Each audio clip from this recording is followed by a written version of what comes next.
¿Qué tal? Bienvenidos a una nueva entrega de Buenas Razones para Conversar. Soy Mónica Maruri. El tema de hoy, la televisión no morirá. Es lo que nos dijo nuestro invitado de hoy, Omar Rincón. Viejo amigo, pero no viejo, colombiano, profesor universitario, experto en medios y en comunicación, que nos ha traído temas muy buenos. Dice que la televisión no morirá, que la han matado muchas veces, pero que no morirá. Se transforma, se adaptará, pero seguirá siempre. Habló de las empresas periodísticas que están desconectadas de las audiencias, de un periodismo que se ha politizado en exceso y que no habla de lo que las personas quieren escuchar, de su vida diaria, de sus problemas, sino únicamente de política, pero también habló de los políticos celebrity y de las estrategias políticas en medios digitales, en redes sociales, que funcionan con el miedo, con la capacidad de mostrar odio y de indignar a las audiencias. ¿Les interesa? No se pierdan. Vamos con Omar Rincón. Omar Rincón, cuéntame, ¿cómo quieres que te presente? No, Mónica, gracias por la invitación y no sé si yo sea un buen sujeto para presentar. Yo normalmente funjo como académico, trabajo en una universidad, pero también hago ensayo cultural, escribo muchos artículos para prensa, ensayando pensar culturalmente América Latina. Y en general lo que me gusta es eso, como conversar para ver si entre todos construimos mejores conversas, nada más. Qué buena mirada, qué buena mirada.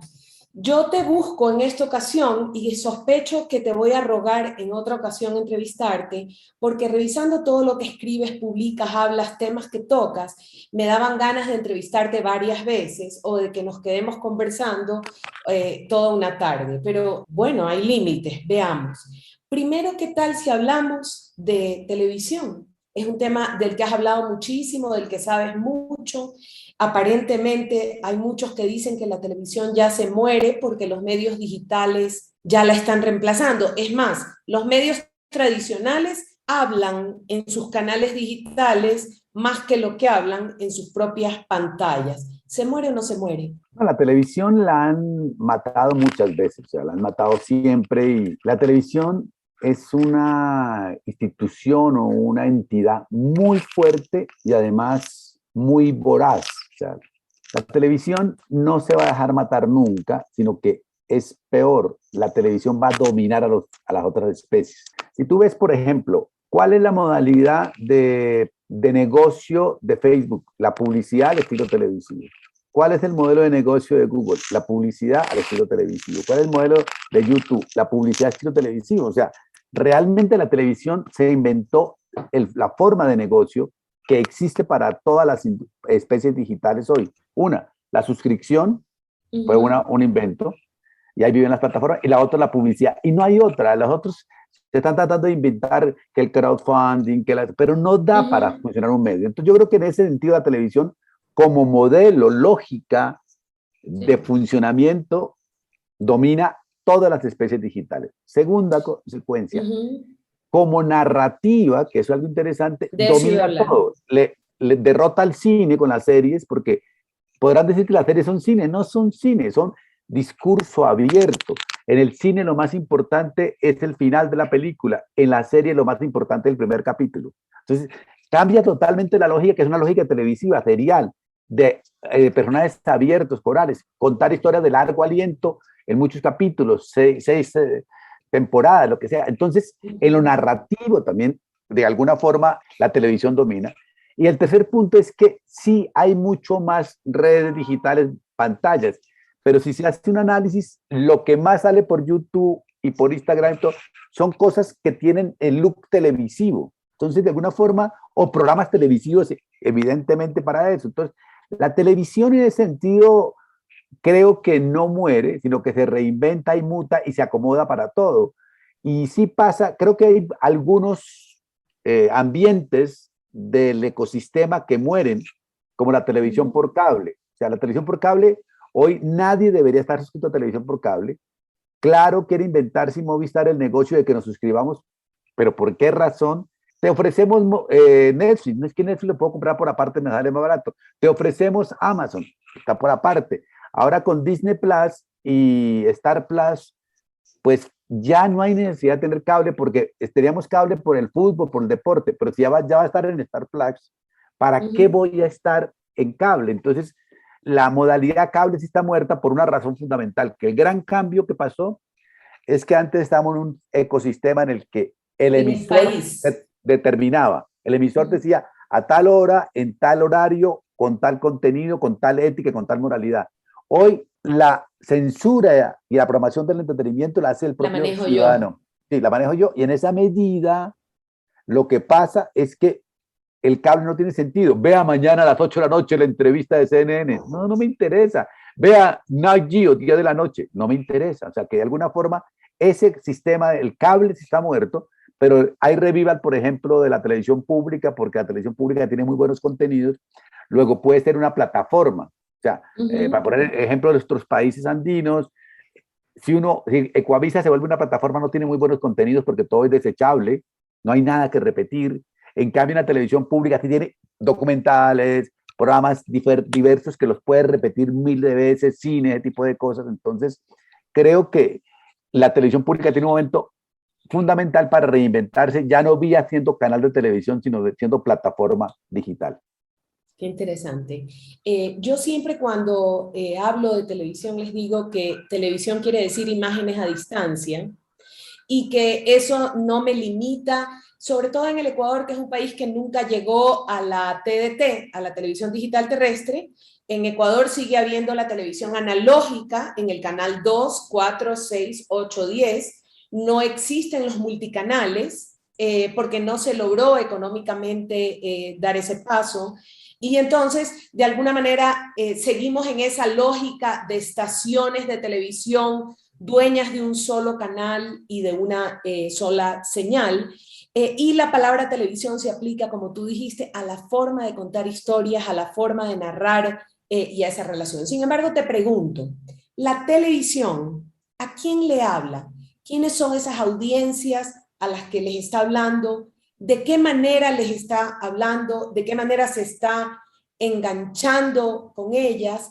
Y sobre todo por algo que acabas de tocar al final, tocaste eso de los contenidos desechables, porque me estoy refiriendo a los canales tradicionales de televisión.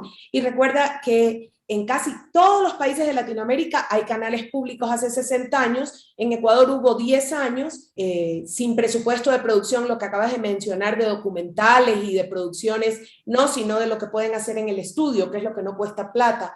Prenda la cámara para que yo le hable a la cámara porque no puedo producir per se. Pero vuelvo, ¿a quién le habla? ¿Quiénes son esas audiencias?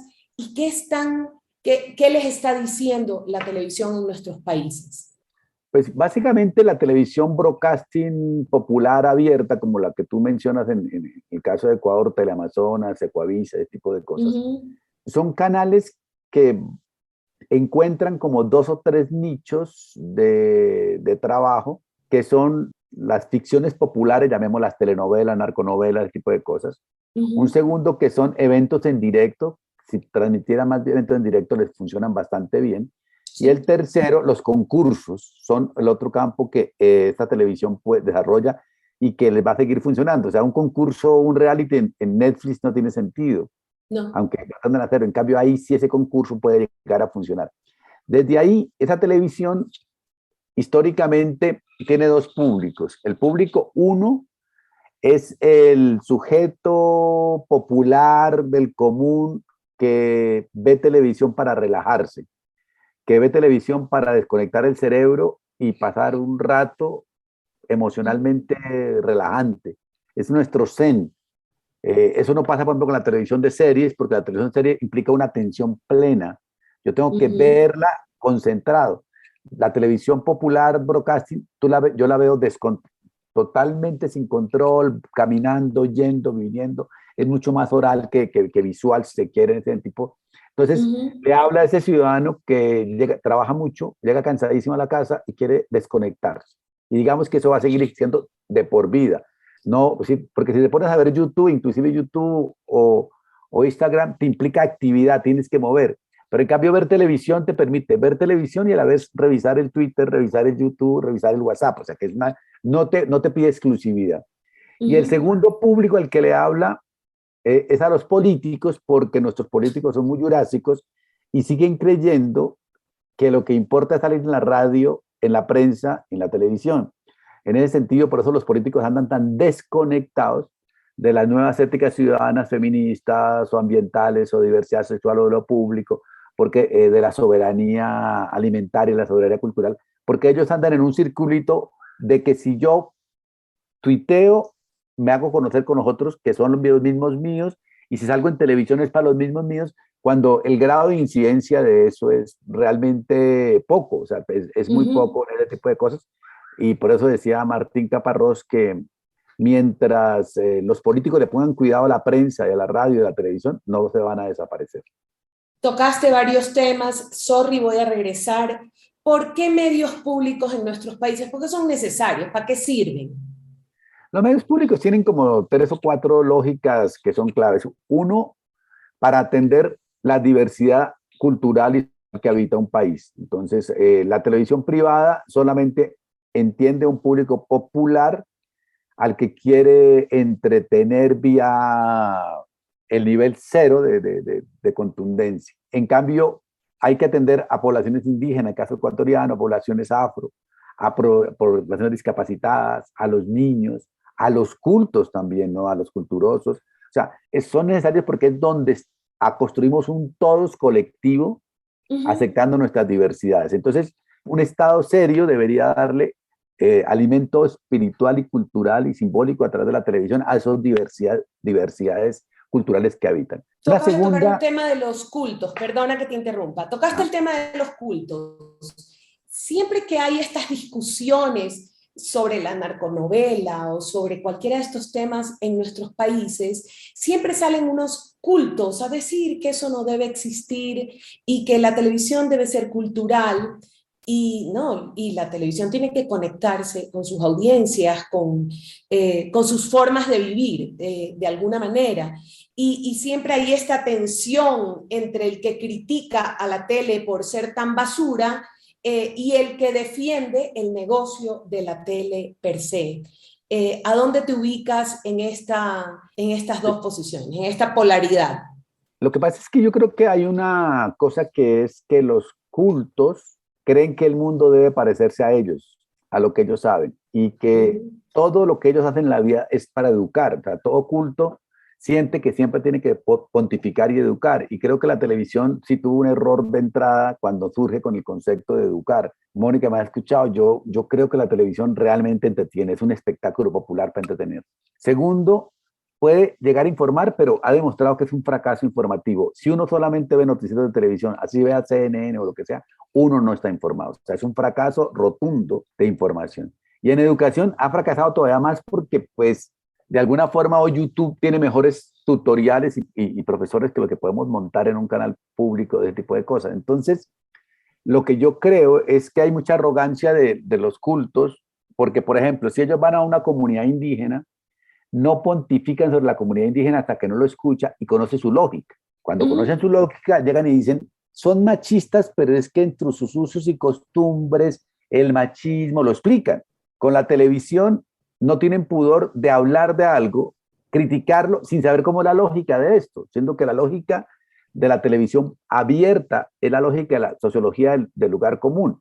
Entonces yo creo que la televisión pública en América Latina ha tenido 2 fracasos. Uno, el volverse tan propagandística del gobierno. Porque del gobierno de turno. No sirve. Eso ha demostrado que no da rating y eso da odio del ciudadano. No se han enterado. O sea, tú puedes controlar todos los medios, salir en todos los medios y eso no sirve. No sirve porque el ciudadano se siente realmente ultrajado porque le hablen con eso. Y la segundo fracaso de la televisión pública es que por intentar ser culturizante, por levantarle el nivel cultural al pueblo, pierde conexión con sus gustos y códigos. Ha perdido la competencia narrativa de meterse en lo popular. O sea, le falta pueblo. A la televisión pública de América Latina no ha podido meter al pueblo, por eso la televisión pública de América Latina es una televisión sin público. O sea, es una televisión pública sin público, sin rating. Entonces, yo creo que en ese sentido hay que lucharles, y en ese sentido sí, la televisión privada, la hollywoodense y la de todos nuestros países tienen una cosa clara, es que no les da pánico comenzar y arrancar en lo popular. Lo malo es que se quedan ahí y no son capaces de diversificar. Es como si, por decir una cosa, si comiera un asado de cerdo, no está mal, pero si todos los días comes asado de cerdo, el colesterol te aumenta y te mueres, ¿me entiendes? Entonces, en ese sentido, creo que los culturosos han sido incompetentes y los que hemos hecho televisión pública hemos sido incompetentes de meternos en el popular, de hacer parte del activo popular y se lo hemos dejado al privado asumiendo una posición de altura intelectual que creo que ser inteligente es narrar bien y no más.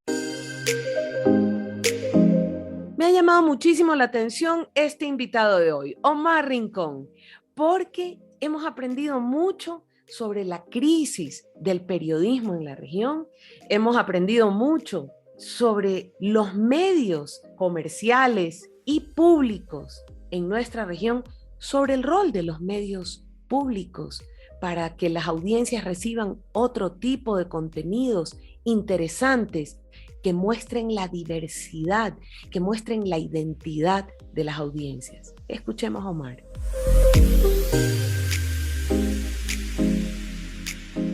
Tocaste de lado al periodismo y tocaste de lado a los políticos. Entonces quisiera que hablemos de los dos temas.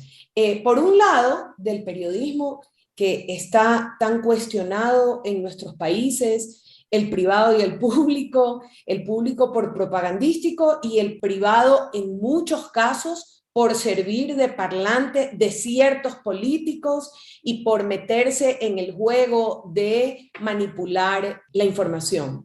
Ese es el primero. Y luego voy a preguntarte sobre los políticos que antes buscaban publicistas y buscaban buena publicidad para ganar elecciones y ahora buscan manipulación con inteligencia de información, con inteligencia de datos, y parece que funciona mucho mejor el miedo, el incitar miedo, que la persuasión. Te toqué dos temas, sí sé. Dale, uno primero. Bueno, en periodismo, sí, el periodismo está en una crisis radical y le echan la culpa a Internet y tiene un poco de razón. O sea, el Internet y las redes digitales han hecho que la información sea propiedad de Google y de Facebook y no de los medios. O sea, eso es verdad. O sea, no necesitamos ir a los medios para estar informado en lo que cada uno considere que estar informado. Segundo, el concepto de información cambió y eso los medios no se han enterado. Y por eso la crisis. Ellos siguen insistiendo que informar es hablar de los políticos. Y al ciudadano lo tiene harto los políticos. Los ciudadanos quieren hablar de gobernanza alimentaria o de soberanía alimentaria, de cómo me alimento, de la salud, de la educación, de los feminismos, del acoso sexual, del aborto, de las diversidades sexuales, de lo público, de la vida cotidiana, de la comida. Entonces, está totalmente, el segundo momento crisis es que está desconectado totalmente de las agendas ciudadanas, de interés ciudadano.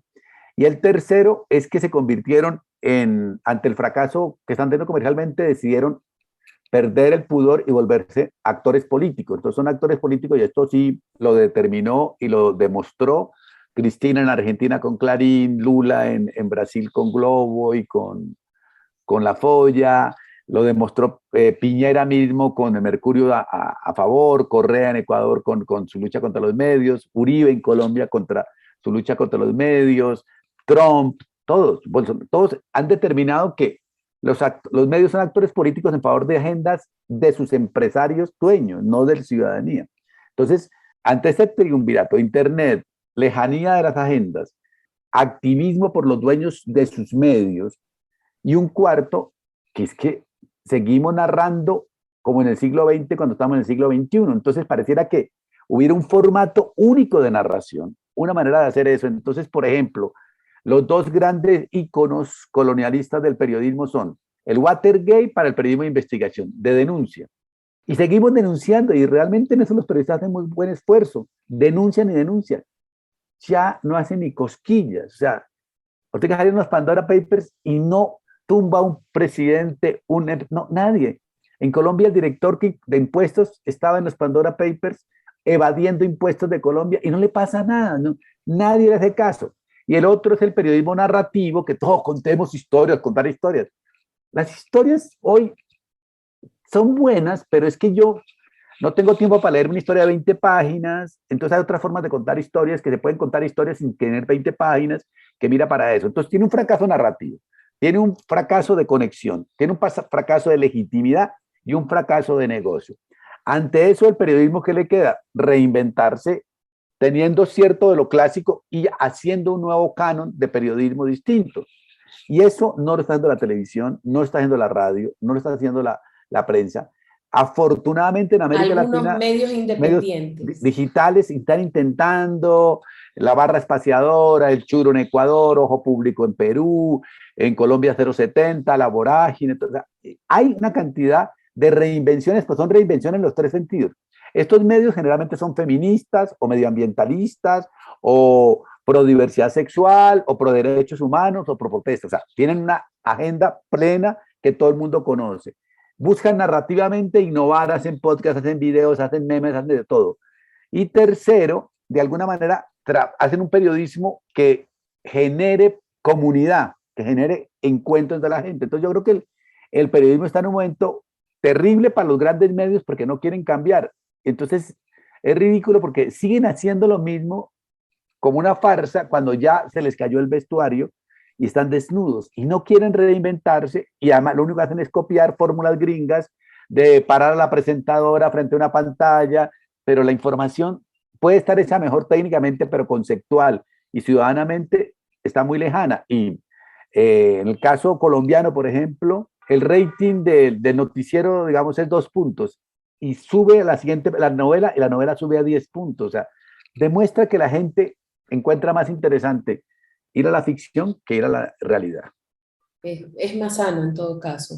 Y de los Digo, políticos, así es. te diría que lo que pasa es que eso tiene que ver con la historia de la comunicación. Cuando comenzó el siglo XX, un buen político era el que escribía bien. Él no tenía que ir a ninguna parte, por eso se habla de los grandes escritores que eran los políticos de los siglos XIX y comienzo del XX, y uno dice, pero yo nunca vi uno de esos. Después vino la radio y se volvió gran político, el que era gran orador, el que era Orador. capaz de ser orador y podía hablar 4 y 5 horas en la Plaza San Francisco y enartecía ese tipo de cosas.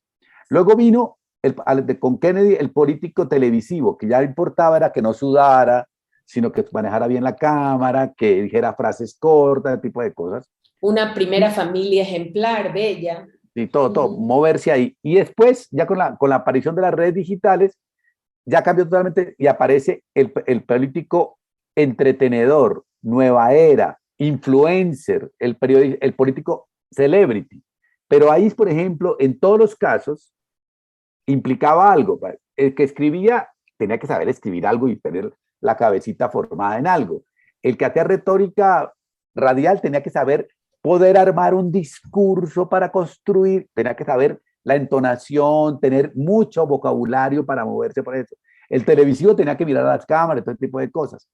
El de hoy, al ser celebrity, tiene que ser singular en algo. Ya es donde los políticos se equivocan, porque todos quieren hacer lo mismo y no se puede hacer lo mismo por ese lado. Esa es la primera parte de la respuesta. Es como que sí, estamos en los políticos celebrities que tienen que tener una singularidad y que tienen que usar todo el ecosistema de especies digitales para comunicarse. Punto. Pero el segundo que tú mencionabas de que nos manipulan por Facebook, yo pienso que Facebook no es Facebook, sino Facebook, porque es donde viven las fake news. Sí, eso pasa, pero ha pasado históricamente también con el clientelismo. Nos han manipulado porque queremos creer nuestras verdades. El problema es que no es tan fácil hacerlo automático. Yo creo que los ciudadanos vamos aprendiendo, vamos como haciendo vacunas. Todos sabemos que todo es fake hoy en día.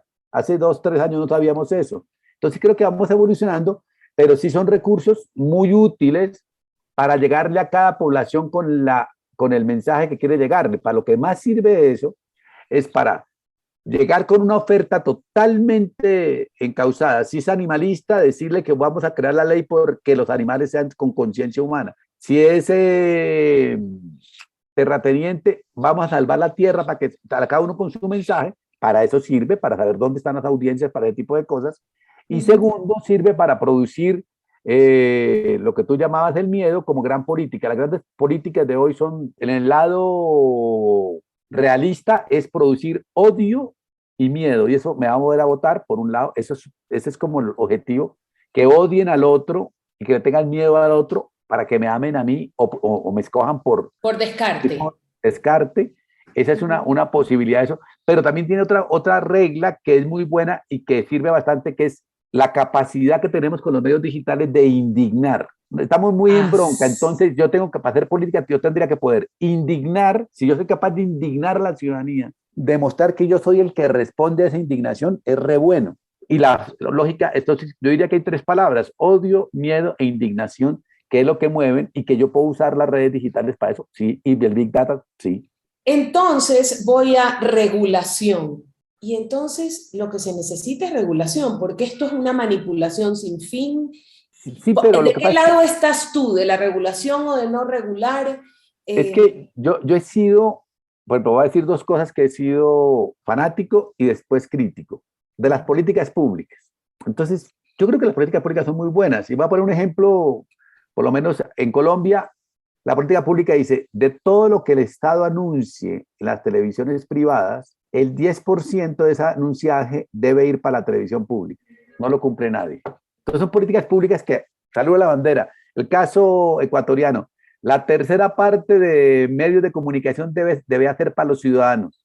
Sí, pero no le pusieron plata, entonces no sirve para nada, ¿me entiende? O sea, ponen una política pública reprogre, pero sin dolaritos, no funciona. Entonces, normalmente las políticas públicas son fatales porque lo que en el fondo se vuelven es en una censura, porque te ponen tantas reglas que no puede hacer nada. Entonces, no puede hacer esto, no puede hacer lo otro por la política pública por ese lado. En las regulaciones, yo estaría de acuerdo en regulaciones minimalistas. Por ejemplo, yo creo que hoy en día a Facebook, a Google y a todas las transnacionales hay que ponerles 3 puntos de regla y nada más. Una, que paguen impuestos en el país, o sea, que todos los que tenemos el sistema de adquisición de Netflix paguemos impuestos en el país, o sea, que me cobren el 10%, el 15% del IVA, que me lo cobren, yo estoy de acuerdo como ciudadano, y que quede para el país.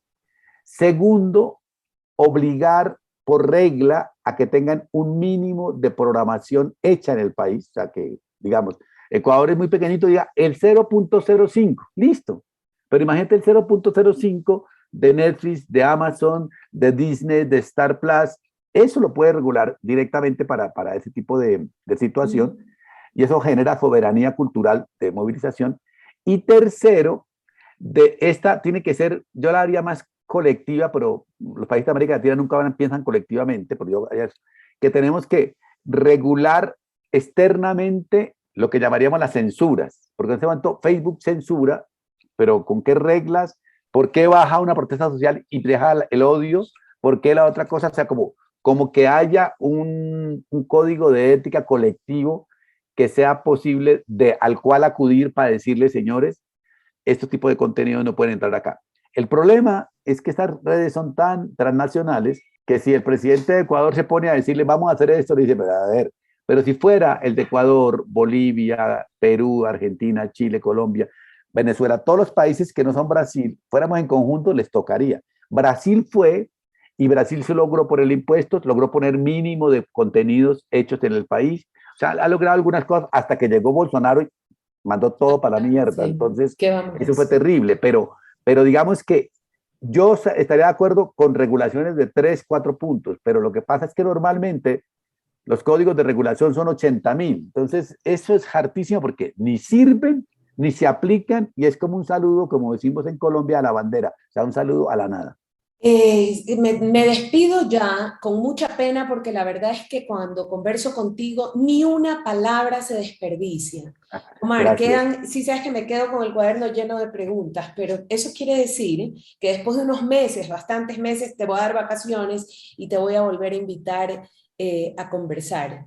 De verdad, muchas gracias. Me impresiona cuánto conoces de todos los países de la región, cuánto has ya pensado y analizado sobre nuestros medios y nuestra relación como audiencias con los medios, y todo lo que nos puedes ayudar a seguir pensando cómo repensarnos, es decir, a seguir conversando, cómo repensar nuestros medios y su rol en la sociedad. Te agradezco de verdad, Omar.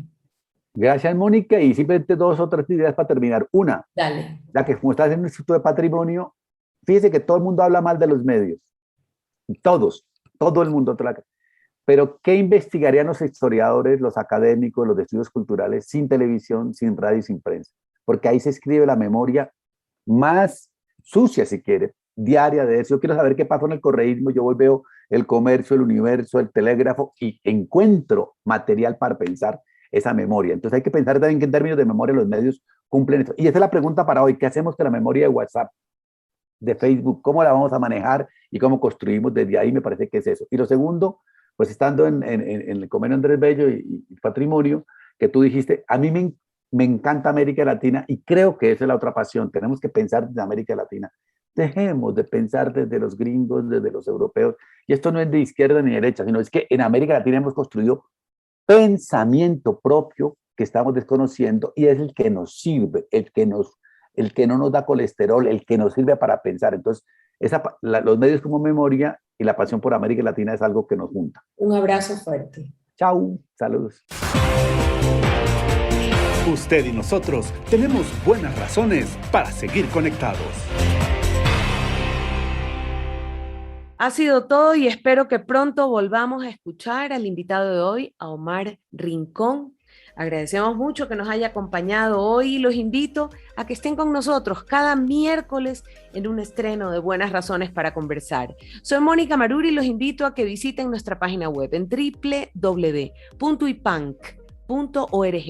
y no dejen de visitar también nuestras redes sociales, solo digiten @cabipanc en Facebook, en Twitter e Instagram. Hasta pronto. Los esperamos en una siguiente entrega porque siempre habrán buenas razones para escuchar a nuestros invitados. Buenas razones para conversar. Buenas razones para conversar. Un podcast del Instituto Iberoamericano del Patrimonio Natural y Cultural IPANC de la Organización del Convenio Andrés Bello. Dirección General, Mónica Maruri. Producción y realización, Víctor Novoa.